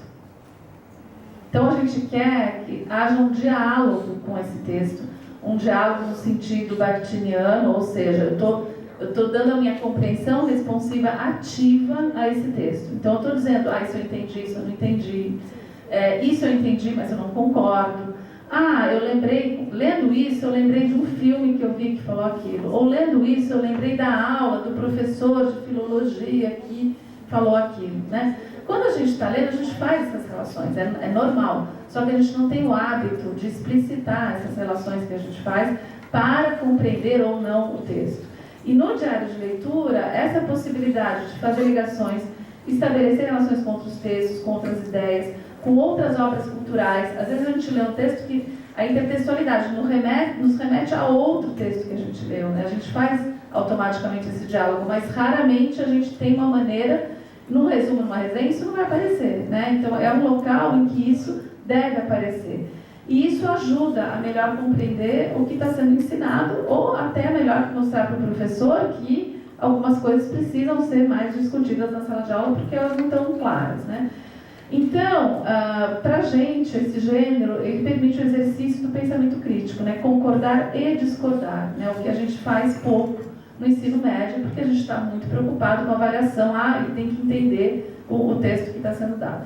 Então, é dessa maneira que a gente vê o diário de leitura. Eu costumo, com os meus alunos das letras, eu costumo trabalhar nos anos iniciais, no primeiro semestre, no semestre do francês, eu trabalho com o diário de leitura, depois com o resumo, depois com a resenha. Então, eu tento sensibilizar os alunos para essa ideia de que eles podem ler com liberdade, discordando, questionando, dizendo que não entenderam. Depois, o resumo, eles têm que mostrar mais uma síntese do que eles entenderam, e na resenha eles começam a colocar a opinião deles. Então, eu costumo fazer isso de forma gradativa. Eu vou dar algumas dicas para vocês, antes de passar para aquela segunda parte, vou dar algumas dicas para vocês de como, né, acho que vocês já entenderam, é só uma síntese um pouco do que a gente falou, de como trabalhar essa necessidade de ensinar os alunos os gêneros textuais que eles vão produzir nas diferentes disciplinas, e depois eu passo para aquela segunda parte, né? A primeira coisa é dar importância à escrita nos seus cursos. Eu acho que aquele exemplo da professora de sociologia foi um ótimo exemplo, né? Estabelecer objetivos da escrita, né? Dar tarefas de compreensão do gênero, tarefas intermediárias, de correção, de reescrita, né? Não deixar, olha, vocês vão fazer um trabalho final e deixa o aluno, no final a gente descobre que ele nem sabia como é que era esse trabalho final, né? Então a gente pode dar tarefas intermediárias, né? Pode ir discutindo com os alunos. Demanda tempo, demanda, né? Demanda que a gente pegue uma parte da aula para fazer isso, mas o resultado também é melhor. E aquela alternativa da sociologia também foi boa, tem que ver como que ela funcionaria, né, em espaços que não sejam o espaço da aula, mas depende muito dos alunos, do comprometimento, né, e do interesse pela disciplina.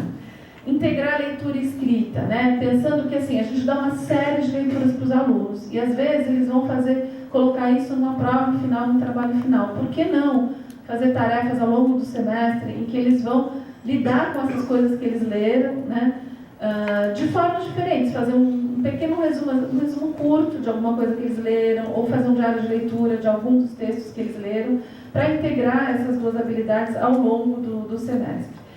Trabalhar com os diferentes gêneros acadêmicos, não se fixar num gênero só, né?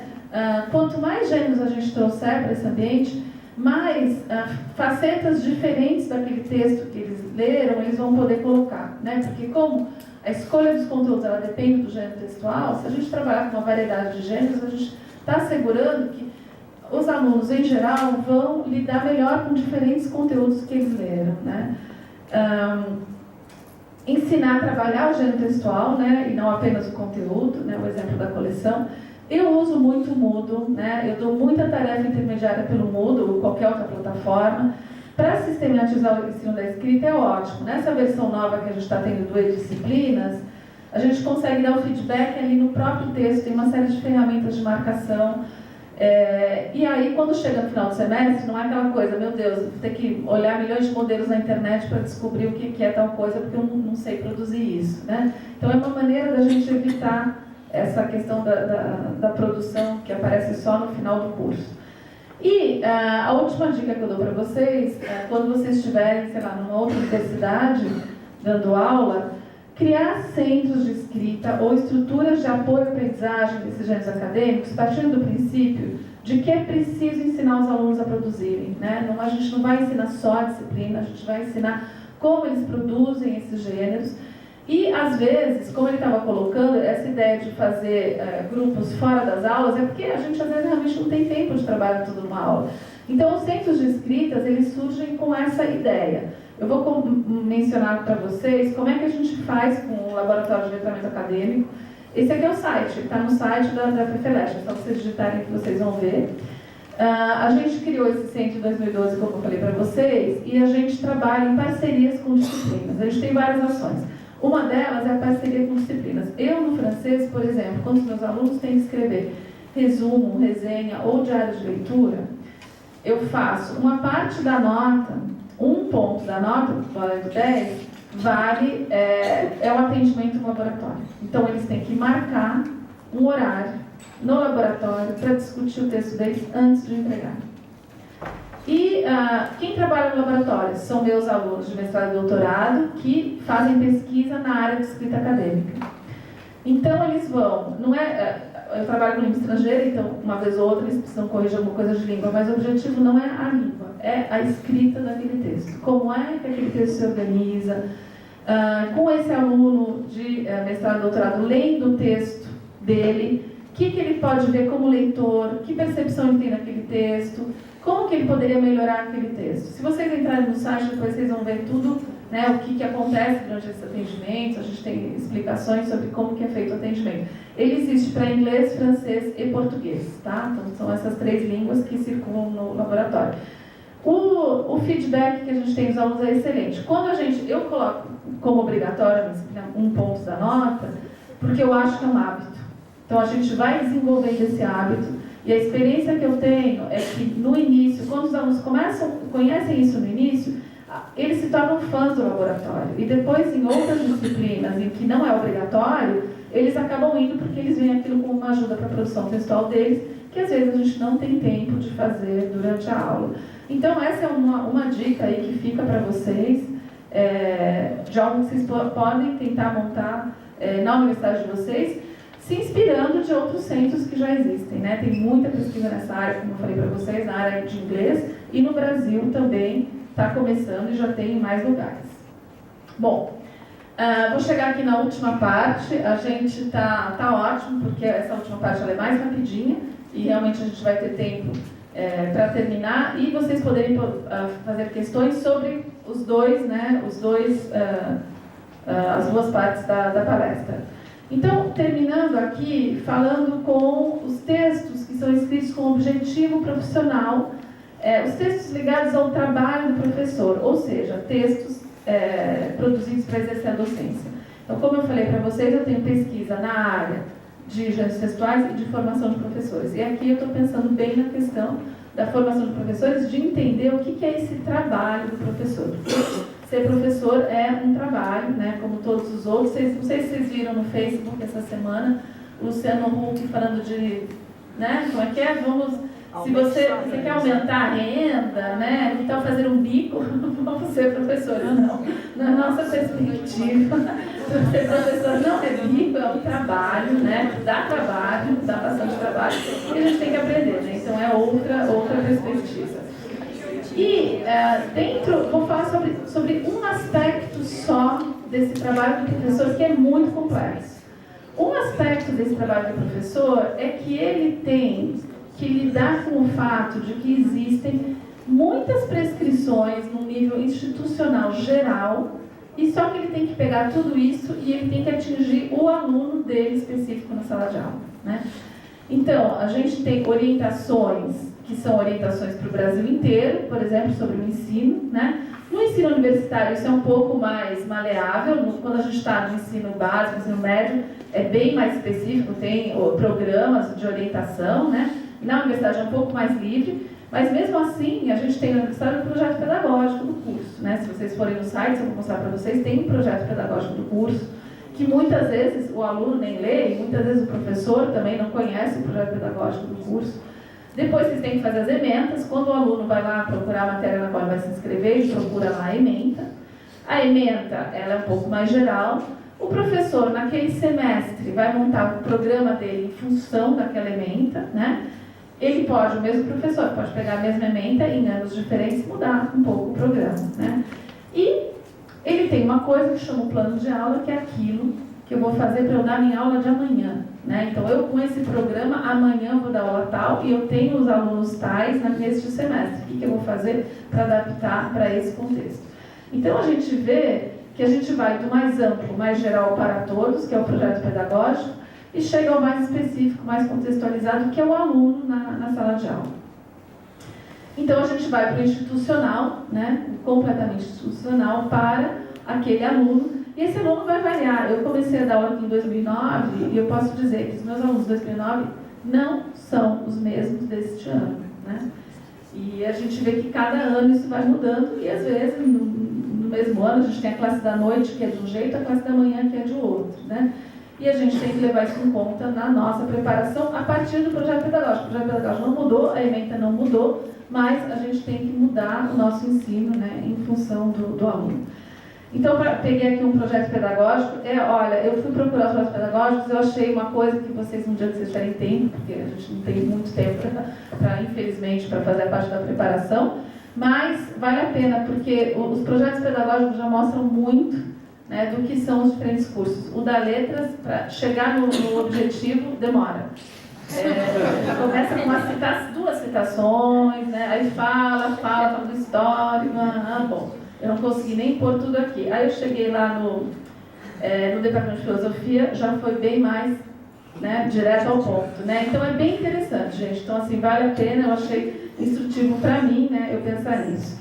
O projeto pedagógico, ele está pensado em função da instituição, né? São os professores que redigem, mas a gente está pensando na instituição de ensino. Então, é uma coisa bem ampla, né, das orientações gerais, da filosofia, da missão do curso. Aí a gente vai para as ementas, né? Eu peguei uma ementa aqui que eu conheço. Queria dar para vocês o tamanho da ementa para a gente comparar com o programa, né? Tem os objetivos lá em cima, está bem pequenininho, né? Aí tem os professores, aí tem o programa resumido e o programa ali. Vejam o tamanho, eu vou mostrar depois em relação ao programa de curso, né? Como o programa de curso ele é mais detalhado do que isso. Aqui, em quem que a gente está pensando, né? A gente está pensando no coletivo de professores, né? A ementa, quem fez essa ementa, eu participei, nós éramos 6 professores que fizemos essa ementa. E a gente fez uma ementa que todos eles pudessem dar aula com essa ementa, né? Então é o conjunto de professores daquele curso que poderia dar aquela disciplina, né? Então ele é pensado nesse nível do conjunto de professores. Depois a gente chega no programa. Então a mesma ementa, olhem só, o programa, os objetivos tem muito mais coisa. O programa resumido já é bem menos resumido do que o outro. E o programa detalhado, que lá era só, vocês viram, bem pouquinhos itens ali, aqui vai para tudo isso, né? Então, no programa, cada professor ele vai imprimir um pouco mais do que ele pensa sobre aquele curso, sobre aquela disciplina, como é que ele vai pensar em ensinar. Então, aqui a gente vê que o foco, quem está pensando e quem está produzindo é o professor de forma geral, né, que está produzindo esse programa de curso. E aí, partindo daquele projeto pedagógico geral, da ementa da disciplina, ele pensa no programa para o semestre, só que os semestres são não sei quantas aulas, 15 semanas, 16 semanas, e ele vai ter que traduzir isso em aulas diferentes para os alunos, né? E ao longo do semestre ele vai adaptando, ele começa com algumas aulas, ele vai vendo que os alunos reagem melhor a isso, não gostam tanto daquilo, e ele vai adaptando a cada dia, a cada semana, né, a aula dele. O plano de aula, ele é mais ou menos, tem milhões de maneiras de elaborar, essa daqui é uma delas, né? O que a gente coloca nesse plano de aula? O plano de aula é uma coisa para a gente, né? Ninguém vai perguntar para vocês qual que é o plano de aula, né? Se vocês estivessem trabalhando numa escola particular de ensino básico, tem escolas que pedem para ver os planos de aula dos professores. Na universidade isso não ocorre, mas não quer dizer que não seja bom a gente pensar nesse plano de aula para a gente orientar melhor o nosso ensino, né? Então a gente vai colocar no turma, nível, número de alunos, né? Número de alunos é importante porque a gente não dá a aula igual quando é para 10, 20, 30, 40, 50, 100 pessoas. Nas minhas aulas eu costumo fazer muita interação. Aqui com vocês, mais gente, eu fiz um pouco de interação, mas é um outro tipo de interação. Então isso é importante. O objetivo, o que eu quero, né, com essa atividade? Às vezes a gente pensa numa série de coisas e tal, mas depois a gente pensa, bom, mas o que eu quero que o aluno consiga fazer com isso que eu estou dando no final? Né? Então isso, na verdade, eu teria que pensar nisso antes. A atividade, né, se eu tenho esse objetivo, que atividade que eu vou dar para os meus alunos? Né? Eu quero desenvolver o pensamento crítico, então tem que dar um momento em que haja algum debate, que haja algum tipo de consenso ou discordância. Né? Aí eu vou descrever, né, nas aulas, eu tenho que pensar nas diferentes etapas. Aqui com vocês eu pensei também, bom, no primeiro momento eu vou fazer isso, no segundo momento eu vou fazer isso, no terceiro momento eu vou fazer aquilo. Para o aluno é importante ter essas separações entre os diferentes momentos das aulas, porque é aí que ele vai ver qual que vai ser a participação dele em cada momento. Né? Então é bastante importante a gente pensar nisso. Os recursos didáticos, material, né? Então assim, é muito importante também a gente pensar o que eu vou trazer. Eu vou trazer um PowerPoint, vou trazer um filme, eu vou trazer alguma ficha para os alunos anotarem alguma coisa, né? O que eu vou trazer para que aquela atividade dê certo com os alunos. E como é que vai ser a avaliação? A avaliação disso, como eu falei para vocês, será que eu vou pedir? Eu pedi para eles lerem, eles vão discutir na sala de aula, e será que eu peço para eles fazerem alguma coisa em casa, antes ou depois da discussão em sala de aula? Essa tarefa pode ser dada pelo Moodle, pode ser um diário de leitura, né? Então, como é que eu vou avaliar? Avaliar não necessariamente no sentido de dar uma nota, porque às vezes tem uma série de atividades que a gente faz que não são para nota, né? Mas são atividades que elas influem na avaliação, porque é uma avaliação do que os alunos estão entendendo da disciplina. Né? Então, o plano de aula, ele é pensado pelo professor em função da sua sala de aula, daquela classe, daquele semestre, daqueles alunos específicos. Então, é por isso que geralmente as aulas vão ficando melhores no final do semestre, porque a gente vai conhecendo melhor a turma e a gente vai adequando melhor, contextualizando melhor aquele conteúdo para aqueles alunos específicos, que eu falei para vocês, às vezes de manhã é de um jeito, à noite é de outro, de um semestre para o outro também tem diferença, né? Então é mais ou menos isso aí que a gente tem que pensar, né, em relação a esses gêneros, que são gêneros do trabalho do professor, indo desse mais amplo até chegar ao mais específico, quando é o que eu vou pensar no aluno, nos alunos daquela classe. Então algumas dicas, gente, para a gente terminar. Conhecer bem o contexto, né? Precisa conhecer muito a universidade, a faculdade, o projeto pedagógico, as outras disciplinas. Às vezes a gente está chovendo no molhado, está ensinando alguma coisa que eles viram. Outras vezes a gente está achando que eles viram aquilo e não viram, né? Então a gente precisa conhecer o que eles estão fazendo em outras disciplinas, as outras ementas, os professores, conhecer bem os alunos. Eu vejo que o que eu posso fazer aqui com os meus alunos não é o mesmo. Eu tenho colegas que trabalham em universidades, locais completamente diferentes do Brasil. O aluno é completamente diferente, né? Então é fundamental a gente saber o que a gente pode, né, exigir desse aluno. Vocês estão aqui na USP, vocês passam no concurso. Eu tenho uma doutoranda que passou num concurso em Viçosa, né? O que ela viu aqui não é o que ela encontra em Viçosa. Então, como é que ela pode adequar para aqueles alunos? A gente tem que pensar em como sair desse geral da ementa para o particular, detalhando melhor o que deve ser ensinado naquele semestre para elaborar o programa, né? Conhecer, escutar, observar os alunos de forma a conhecer os conhecimentos prévios. O que aquela turma pode ser? Às vezes, no semestre, eu tenho uma turma que conhece mais coisas, né, sobre aquela matéria, que se interessam por coisas diferentes, que aprendem de maneiras diferentes. Como para elaborar o plano de aula, a gente tem que ter um conhecimento desses alunos, então a gente tem que ouvir os alunos também, porque se a gente não ouve os alunos, a gente não consegue entender o que funcionaria melhor para aquela classe. Por isso que eu falei também que ao longo do semestre, no final do semestre, as aulas ficam melhores, né? E a gente tem que pensar, então, nesse conteúdo que vai ser ensinado, não apenas no que vai ser ensinado. Eu conheço muito bem esse conteúdo, eu sou especialista nisso, então tá ótimo, os alunos vão aprender.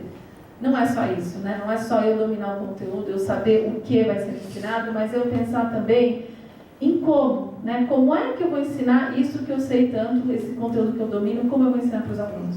Qual é o tipo de atividades, das tarefas em sala de aula, quais são o que eles vão fazer em casa, como é que eu vou suscitar o interesse e a reflexão dos alunos, como é que eu vou promover interação e debate, né? Porque aquela ideia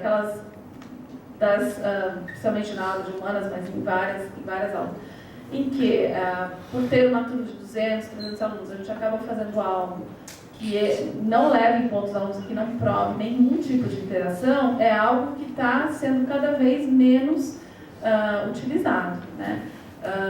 Eu falei para vocês no começo que eu dou todos os anos uma disciplina de pós-graduação no Canadá. Na verdade, eu trabalhei nessa universidade como professora durante 3 anos e eu vi o quanto eles estavam fazendo no nível da instituição, da Universidade Canadense, para a formação dos professores universitários que já estavam lá, para eles trabalharem com outro tipo de aula, né? Um tipo de aula em que há mais interação, em que há mais debate.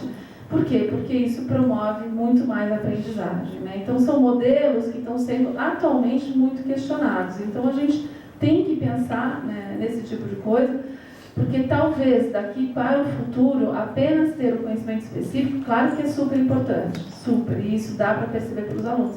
Agora, talvez não baste, né? Cada vez mais fique insuficiente para o tipo de alunos e de desafios que a gente tem visto. Então, gente, era isso que eu queria falar para vocês, e a gente tem minutos para fazerem perguntas e comentários, temos 20 minutos para isso, eu vou passar o microfone para vocês. Enquanto isso, vamos fazendo o sorteio, né?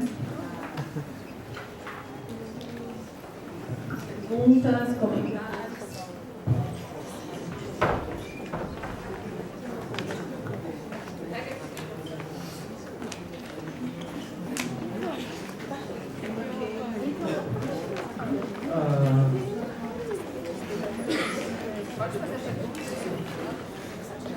A minha pergunta diz respeito ao diário de leitura.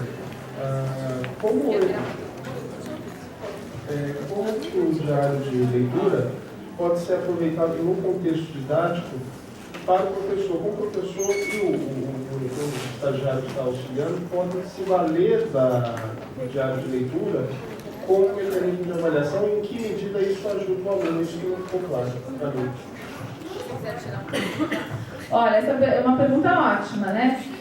O diário de leitura, ele dá muitas indicações para o professor e para o monitor da disciplina sobre o que os alunos estão entendendo, o que eles não estão entendendo, sobre relações que eles fazem com outras coisas que eles viram. Então, assim, a gente permite conhecer melhor o aluno. Se a gente vê, vários alunos comentaram que não entenderam tal coisa. Se aquilo for importante para a disciplina, significa que a gente tem que retomar, certo? E em relação à avaliação, eu faço uma avaliação desse diário de leitura. Não dá para a gente ver no diário de leitura se ele resumiu certo ou resenhou certo, como se espera de uma resenha ou tal. Não é isso. Então, o que a gente tem que ver é se ele estabeleceu, se fez uma coisa que não é um resumo. Na verdade, a avaliação seria essa. Ele não fez um resumo, ele dialogou com o texto, ele colocou as dúvidas, as questões, ele estabeleceu relações. É isso que deveria ser avaliado. E não necessariamente o diário de leitura precisa ser um instrumento de avaliação.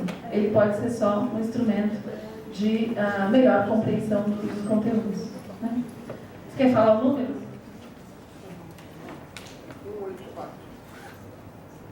184.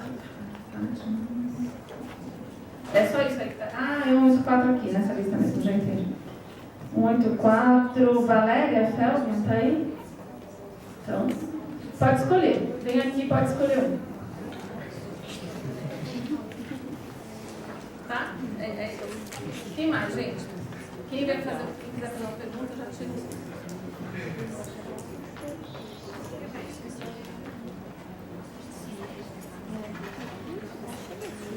Olha, eu com certeza traria mais para vocês vídeos, mas eu recebo esses vídeos quando eles fazem reimpressão, né? E esse ano eu não recebi ainda, esse semestre, as inscrições passadas. Pode pegar.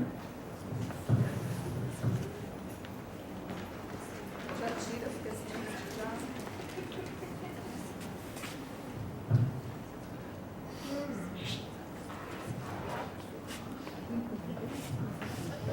eu não sei se é uma pergunta, mas eu fiquei pensando assim, essa questão dos, pelo menos na universidade, claro, mas eu fico imaginando para o ensino como um todo, quer dizer, se fosse parte daquele momento inicial dos cursos, assim, você na hora que você vai apresentar o programa do curso, por exemplo, na primeira aula, um professor universitário, porque, por exemplo, eu acho muito engraçado, a gente começa a apresentar os textos, apresentar as aulas, os assuntos, né, os tópicos, enfim, que interessam para o curso, mas aí chega na hora da avaliação, no trabalho final, a gente discute depois, fica aquela coisa meio assim, discute depois e a discussão nunca é uma discussão, né? Então, assim, o quão, sei lá, eu acho que talvez fosse importante pensar em termos dos critérios de avaliação, né? Um trabalho assim, uma questão mesmo do interesse do professor no aprendizado dos alunos, de cada um dos alunos, quer dizer, é claro que não dá para fazer uma avaliação, né, nesse nível individual, então, eu vou lidar com cada um dentro de suas 1000 especificidades, mas discutir os gêneros textuais, né, previstos, ou essa questão dos gêneros, na verdade, para mim, é fundamentalmente, né, não sei, pensando todas as limitações que tem de dar aula, por exemplo, de 100 alunos, é um compromisso do professor de explicitar os critérios de avaliação. Então, os gêneros textuais têm que entrar nessa discussão de início, né? Então, assim, tem que estar sempre previsto o que é, né, uma atividade, nem que seja, não necessariamente uma atividade de avaliação, né, estrito sensu, assim, o trabalho final do curso tem que ser escrito de acordo com tais critérios, mas, assim, o que eu espero de uma leitura, então, assim, um fichamento que vai ajudar vocês depois, enfim, sei lá, não sei se estou entendendo. Deu para entender perfeitamente, eu acho que deu para entender perfeitamente. Aquele caso que o professor, às vezes, no primeiro dia está mais preocupado com o conteúdo que ele vai ensinar, né, e não diz para os alunos como é que ele vai verificar a avaliação desse conteúdo. Para eu contar para vocês, dessa Universidade do Canadá, é a Universidade de Guelph, tá? Fica 1 hora de Toronto. É obrigatório que o aluno, a gente entregue no primeiro dia para os alunos o programa e a avaliação. A avaliação está totalmente assim, com porcentagens. 15% para tal coisa, 20%, e não pode ser 100%. Se eu falar lá que eu vou dar um trabalho final que vale 100%, eu nem posso fazer isso, é impossível.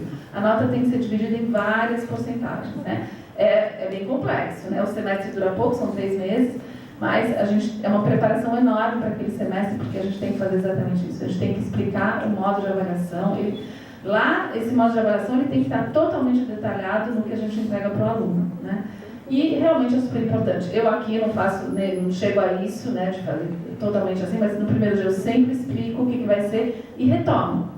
Porque às vezes um aluno faltou, ou eles esquecem, porque o primeiro dia é muita informação, aí retomo, depois vocês lembram como é que vai ser a avaliação, vai ser assim. E não só isso, eu coloco para os alunos, por exemplo, resumo, resenha de área de leitura, eu tenho uma grade, né, pontos para tal coisa, coesão nominal, pontos para conexão, eu mostro isso para os alunos. Então, eles sabem como eles vão ser avaliados. Então, eu acho isso daí fundamental, né, no primeiro dia também, mas sempre, né, ao longo do semestre. E isso daí não é uma coisa que demore muito tempo. Às vezes, 10 minutos da aula, a gente retoma isso no meio, fica mais claro, os alunos se sentem até mais seguros, né, para continuar e fazer o trabalho. 176, que é Thelma de Macedo Melo. Então, pode vir, pode escolher. Gente, mais perguntas?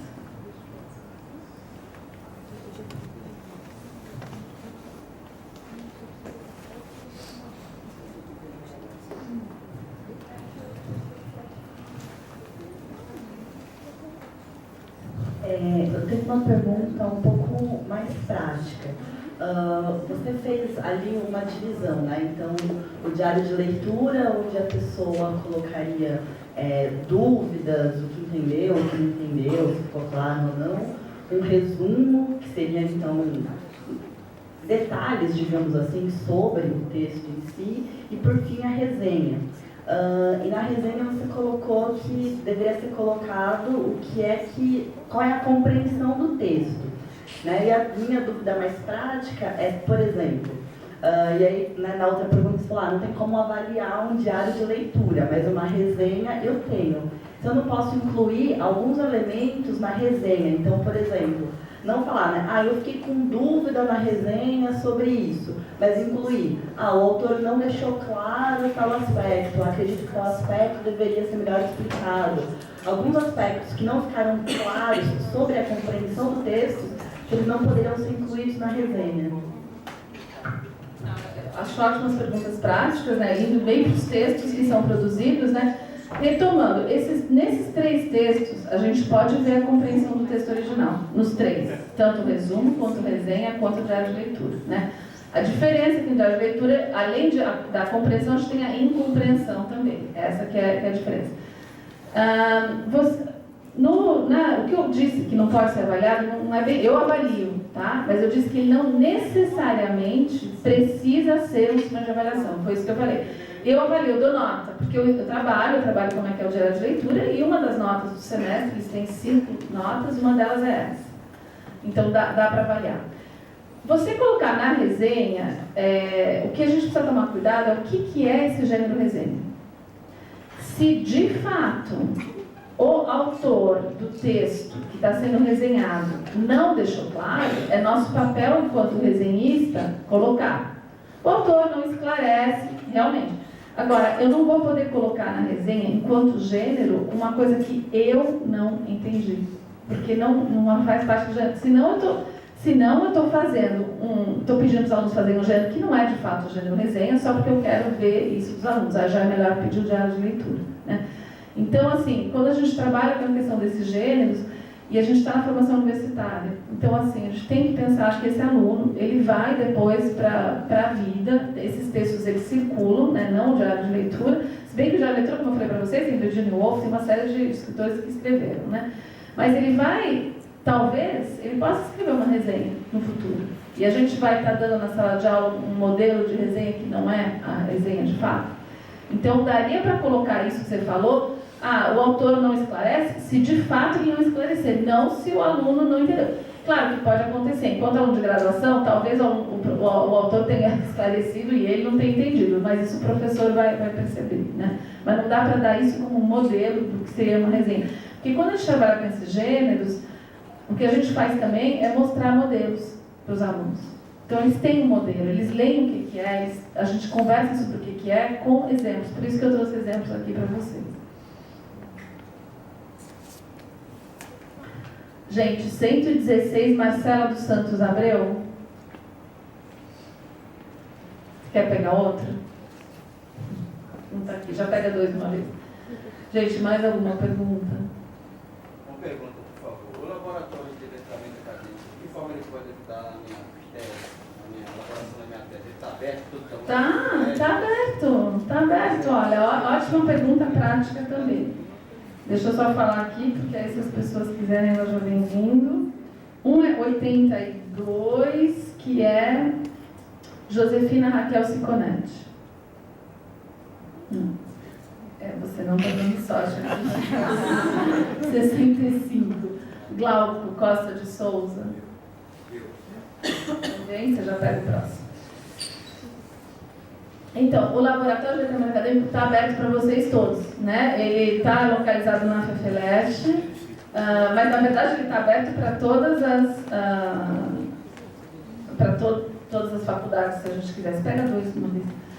E você pode, como é que ele funciona? Ele funciona com atendimentos marcados.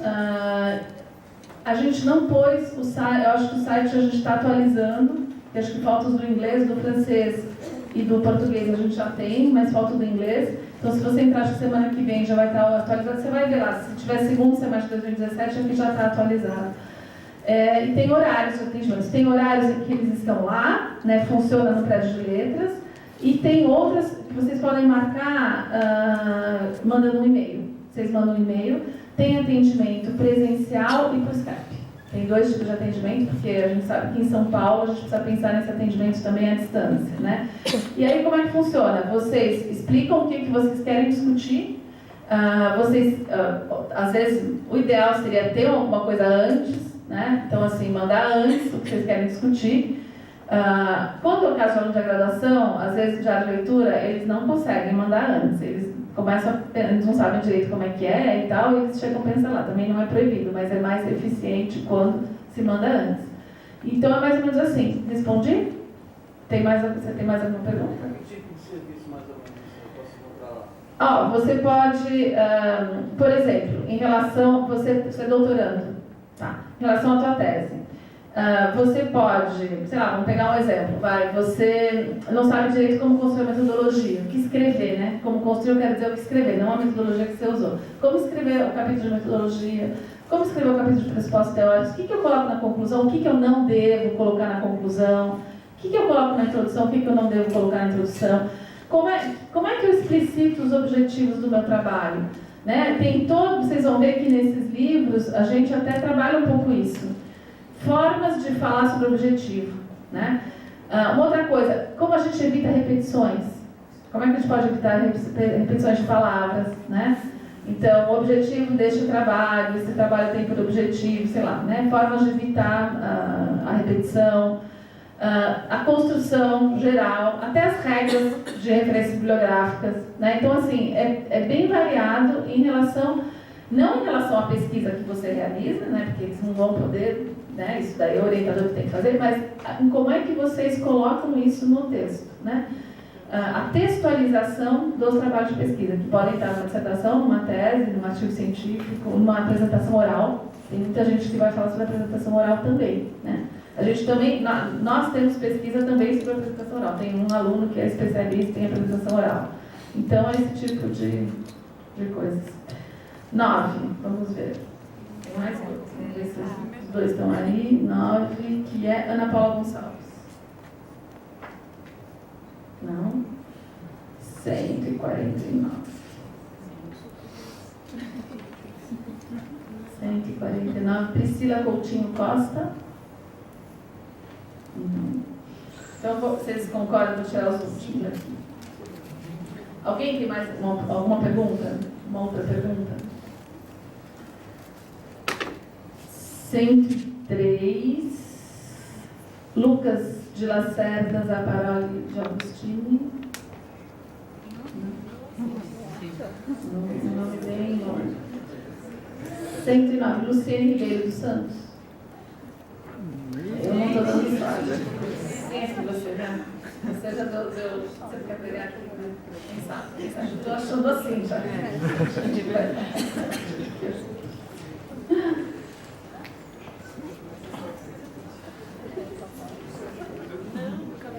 Não, 7h30 já. Vai pegando um outro já. 7h30. 7h30. Jefferson Lécio Leal. Você? Tá vendo o que eu tô falando? Opa! Não tem. 9 é sem zero na frente. 9 é sem zero na frente. Então, 60. Gabriela Cardial de Melo Silva. Tá ali. Tô falando, gente. Bom, para os outros, o que eu posso falar? Eu vou pedir para a Fátima colocar o PowerPoint também no site, né? Porque eu acho que o PowerPoint é bom, porque tem... vocês colocaram um vídeo no site, não foi? A preparação, isso aí eu posso colocar, eu posso mandar para eles. Pode mandar então. Então manda para eles. Manda para eles eu vou transformar em PDF, você manda o PDF para eles. Fica ótimo, tá? Para vocês poderem ter isso. E queria dizer que foi um prazer estar aqui com vocês. Qualquer coisa, pus meu e-mail aí, vocês podem também escrever. E eu queria desejar sucesso para vocês.